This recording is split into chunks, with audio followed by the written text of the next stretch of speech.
Duha ka mababaeng trabahante o usa ka bihonan sa kansong Talisay City patay human banas magigo sa ka SUV kaganyang kadlawon.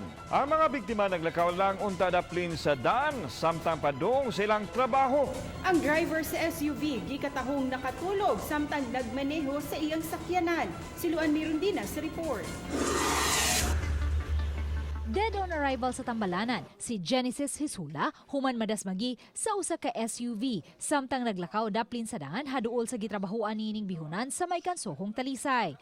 Samtang ang iyang kauban nga si Jega Mahinay, 27 anyos, kinsa nadangat pa sa Tambalanan, nakabsan usab sa kinabuhi ganihang buntag.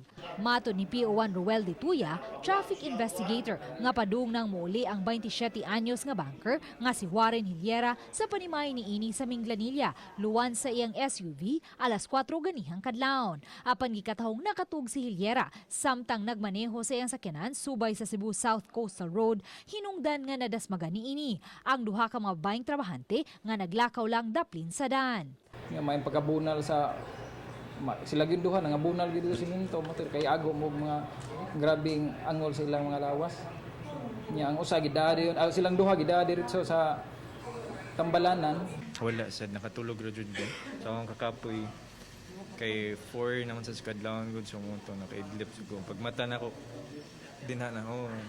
Sa pagkakutlo ning balita, wala pa makuhai og habig ang mga kabanay sa duha ka mga biktima.